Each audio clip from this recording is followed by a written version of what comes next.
can't answer while you're talking. Okay. Now I have... Sir, get your ass in the chair or leave and I'll issue a bench warrant. You're not running the courtroom. I am. If you want to have an exam today, get your ass in the chair. Another threat. Wow. You're probably going to hear more than one. Sir, you are in contempt of court. That's a $100 fine. Speak again when it's not your turn, and I'll continue to up the ante. I don't give a shit if you object. Is it clear what I said? I'm in charge. I get to do shit you don't get to do. It's part of the black robe, okay? That's just the way it works. My courtroom, I get to decide how it's run. Have you ever had a grilled cheese? If it was different. Have you ever had a grilled cheese? If it was different, why would it have two Have you ever had a grilled cheese? Other issues as well. You're in contempt. All right, folks. Today, we're diving into one of the most unbelievable courtroom moments yet. We have a sovereign citizen who thinks he can out-top the law and bend the rules to his will. His arrogance is off the charts, but Judge Oakley, one of the sharpest judges on YouTube, doesn't fall for a second of it. With patience and authority, he shuts down every attempt to twist the legal system. As you watch, let me know your thoughts. Did Judge Oakley handle this perfectly, or should he have been even firmer? Rate his performance from 1 to 10 in the comments. I'm sorry. Judge, if I may try to help explain. Try. I'll try. Mr. Michaud is a sovereign citizen. And No, I object. I'm not a sovereign citizen. All right, sir, don't speak. I maybe am not phrasing that correctly. Don't speak until I ask you to speak. But there is a difference between Frank Michaud, or I think it is Mr. Michaud's assertion that there is a difference between the natural person, Mr. Frank Michaud, and the sort of legal entity. I don't recognize that. And that's what I've prepared Mr. Michaud for that. Sir, you're a defendant in my courtroom. Either I issue a bench warrant because you haven't appeared, or you come up here and sit in the chair and we proceed. All right, so you're threatening me to... Absolutely, I'm threatening you. Either you're here today or you're not. If you're not here today, a bench warrant will issue. If you're here today, I need you in the chair so we can proceed with the proceeding that's scheduled, which is a preliminary exam. And if I may, I have advised Mr. Michaud that the courts receive objections all the time, or rule objections that are preserved on the record. If he has... He can appeal me. I'll let you build whatever record you want to build, Mr. Michaud. Are we on the record? Yes. Are you on your oath to the Constitution? Hold on, are you picking him up? That's one of the reasons I want you up here is there's a microphone here. I'll speak loud. Are you picking him up? Yes. Go ahead. Are you honoring your oath to the Constitution today? Pardon me? Are you honoring your oath to the Constitution? I didn't swear an oath to the Constitution. You haven't. I took an oath that said I would follow the Constitution. To not uphold the Constitution? Yes, follow the Constitution. So you are upholding your oath to the Constitution? Yes. Thank you. I accept your oath. Thank you. Okay. Now I have... Sir, get your ass in the chair or leave and I'll issue a bench warrant. You're not running the courtroom. I am. If you want to have an exam today, get your ass in the chair. That's the way it works. I reserve all my rights. I would have nothing less. I reserve all rights. Now, are you representing yourself today? I'm presenting myself. That's not what I asked you. Are you representing yourself, or is this gentleman going to be your lawyer for today's proceeding? I will be presenting myself today. May All right, so that's a no. You don't want him to represent you? No, for the record, he's not my lawyer. I don't have an attorney. I present myself. Okay. Judge, what I've recommended to Mr. Michaud is that he has a jurisdictional argument that he wants to make, and that, you know, pending Your Honor's ruling on that jurisdictional issue, I have prepared to conduct a preliminary exam. Okay. And could be, you know, available if he wanted to ask me to do that at the correct time. So you want to represent yourself for that jurisdictional argument, and if I rule against you, then perhaps you want him to represent you? Is that what I'm hearing? No, that's not what you're hearing. All right, so you don't want him at all under any circumstance? No, I don't need an attorney for the record. Okay. So with that being said. Well, hold on. You can stick around if you want to, but I'm not going to obligate you to stay. I understand, Judge. I'm definitely going to stay. That's fine. All right. So today, you have a jurisdictional argument you want to make? Well, I served notice. Sir, it's a yes or no. Do you have a jurisdictional argument? Sovereign citizens have a habit of defying the law, and that's exactly where their problem lies. They used deceptive tactics and convoluted arguments, making it frustrating for anyone, myself included, to deal with them. Now, I'm certainly not a sovereign citizen, but if I were, I'd at least try to show some respect in court instead of inviting even more trouble. While they aren't the worst people in the world, they'd earn a lot more dignity if they simply cooperated and treated the judge with basic decency. What I don't understand is why they refuse to answer straightforward questions. Having an ego is one thing, but dodging questions won't help their case. And speaking of bizarre arguments, this individual insists that his case requires an injured party. But where is he getting this from? To be clear, someone doesn't have to be physically harmed for a crime to have consequences. Breaking the law affects society as a whole, which is why, as the judge explained, the injured party in this case is the people of Michigan. You can't just ignore the law and claim no one was harmed. It's like robbing a bank and saying you're innocent because the vault hasn't filed a complaint.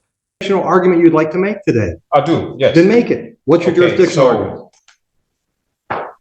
argument? I'm presenting myself. So I need to know, Article 6 of the Constitution grants me the right to know what jurisdiction is this court operating up under? State of Michigan. No, what jurisdiction? State of Michigan. Okay, what jurisdiction is the state of District Michigan? courts are legislative courts. That means they're created by statute. The state of Michigan gives me my jurisdiction. So, okay, is that I work under the authority of the state of Michigan. What is it? Under what jurisdiction? There's two different jurisdictions under the Constitution. You have admiralty and common law. So I'll need to know. This is not admiralty. What is and it? it's not common law. It's statutory. Okay, so it's statutory. That is what? Civil? No. So what is it? My jurisdiction is both civil. I can't defend myself unless I have it on the record. Is it? My jurisdiction. It's only two. Sure. Shut up. If you ask me a question, I can't answer while you're talking. Okay, cool. My jurisdiction is both civil and criminal as provided by the statutes of the state of Michigan. Okay, so today, under which one is this? Is a criminal case. Okay, right. So is that common law or admiralty? It's statute. It's neither common law or admiralty. It's one or the other. It don't say statute. All right, then you can appeal my ruling. My ruling is it's neither admiralty or common law. So this is you say it's criminal for the record? Yes. Okay, and if it's criminal, in order for a crime to exist, there must be an injured party for the record, right? There must be what? An injured party. Yeah, it's the people of the state of Michigan. All right, so if the people of the state of Michigan, right, where's the sworn statement? Where's what? A sworn statement. I have a right to see a sworn statement saying I injured someone. There's a complaint in the file. Sworn complaint, signed, you want to see it? Affidavit, sworn affidavit? No, it's not. I don't think it's an affidavit. Well, okay, so. You said you wanted a sworn complaint. That's why I have a lot of respect for this judge. He knows exactly how to handle sovereign citizens. He stands firm when they try to bend the rules and doesn't let them take control of the courtroom with their antics. Some of you have mentioned in the comments that he might be too strict, but honestly, I think his approach is necessary. When someone refuses to acknowledge the law, sometimes a strong response, even a bit of sarcasm, is the only way to set things straight. What do you think? Is the judge being too harsh, or is he simply doing what's needed to maintain order? Personally, I believe he has every reason to hold this man accountable.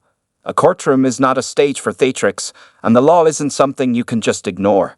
Now, let's get back to it, because at this rate, this individual might be racking up yet another fine. How can I introduce? Sir, sit down.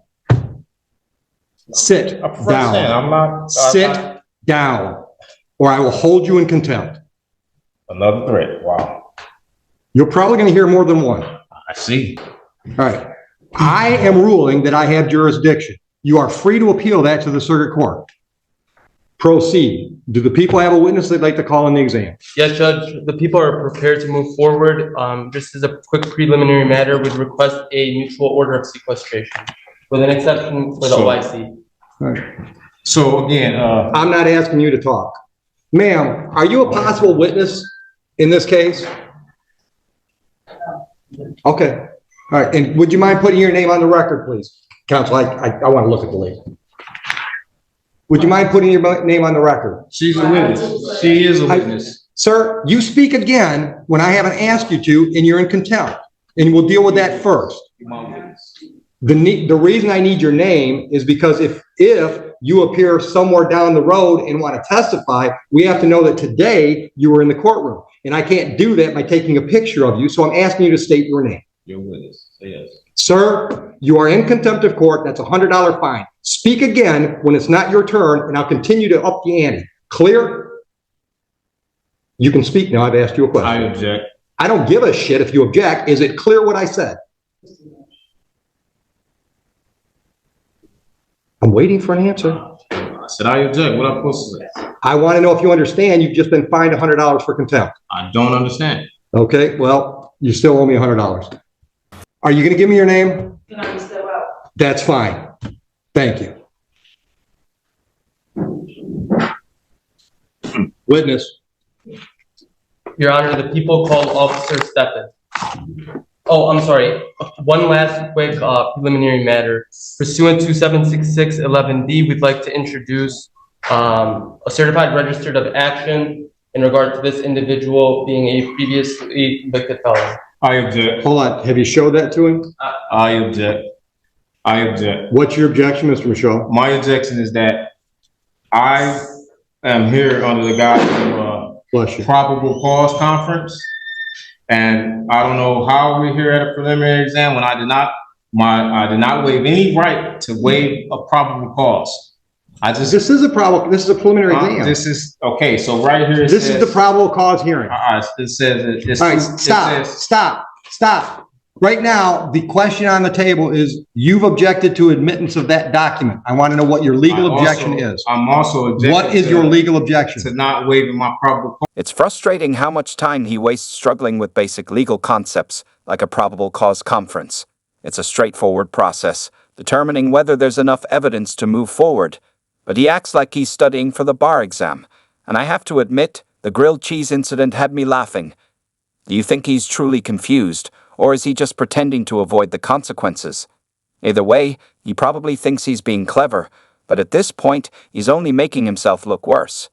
Let's dive back in, because this situation is about to spiral out of control. This court session should have been wrapped up by now, but this sovereign citizen is dragging it out like it's his own personal lecture series.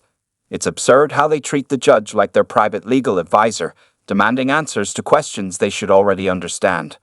Honestly, it's starting to seem like a pattern. Judge Oakley is doing his best to keep things on track, but if this guy refuses to follow basic courtroom procedure, I don't know what else will get through to him. Maybe spending a night in jail would be the wake-up call he needs. What do you think? Should the judge put his foot down? Let's see if this guy finally stops talking or ends up behind bars. Are having a preliminary exam when I haven't had a probable cause hearing that I did not. They're the same thing, Mr. Michaud. On this. Mr. Michaud, they're the same thing. But it's still, I have a right to a probable cause. Am I right or wrong? Sure, try. Am I right? Do I have a right to a probable cause? That's what today is scheduled for. But today it says preliminary exam. Right here it says probable cause conference. And today is a different date that says a preliminary. Have you ever had a grilled cheese? If it was different. Have you ever had a grilled cheese? If it was different, why would it have two separate Have you ever had a grilled cheese? I object to any of that. Why would it have two separate columns? Take him out. Why would it have two separate columns? I'm not playing this game with him today. If you think you can get him to shut up long enough so we can have our hearing, we'll do it. But I'm not going to let him try to run my courtroom. Okay, I'll just be very brief in my one attempt here. I would like to try to explain what I understand Mr. Michaud's objection to be, and what I have also represented to him regarding that objection. Mr. Michaud, I think the court record will reflect, had a probable cause conference first on November 29th and then again on December 20th. I have disclosed, I think I've been very transparent with Mr. Michaud that probable cause conference is a bit of a misleading name because probable cause conference under the court rules does not require that probable cause be established. Right. At the second probable cause conference, Mr. Michaud was caring for a sick relative, so he wasn't able to attend that probable cause conference scheduled December 20th. Which didn't hurt him at all. Right. I represented him on that day, and I asked the court to waive his appearance so that he could remain with his family. Which we did. Understood to be his wishes. I may now understand differently that I misrepresented him in some way, but my goal was just to be able to conduct a probable cause conference where we were going to find out if there was any offer, whether What discovery? You don't have to tell me what they are. I know what they I are. know, but I'm just trying to. And I'm trying to explain it to him too, but I'm not going to talk over him. Right, And I'm not going to play that crap today. right. So if you want me to explain what's scheduled today versus what was scheduled last time, I'm happy to do that. But you got to be quiet while I'm talking. Clear? Oh, dude, I hear you. All right. The last court date that we call a probable cause conference is like a pretrial on a misdemeanor. It gives the parties a chance to discuss the case and see if there's any resolutions prior to the next step. Next step being preliminary exam. At the preliminary exam, the people have to prove to me that there's probable cause to believe that there was a crime and there's reason to believe you were involved. That's what's scheduled today. That is a probable cause hearing. Probable cause conference is just a name that we all came up with instead of saying it's a pretrial for a felony. Do you have any questions based on that? At what point did I waive it? If it's a hearing. Or You a conference, didn't right, waive it. so There's nothing to do hold. I have a right to have a probable cause conference? No, What? you can do that right now. Do you want to make a deal with the people? I want to be able to prepare myself for the probable cause conference. There- And in order There's no to prepare, preparing for a probable cause It's- conference. it's- It's a conversation. it still take preparation. You want a PCC? Go out in the hall and have a PCC with the unrepresented defendant. Judge, just for the record, there will be no offer at this stage.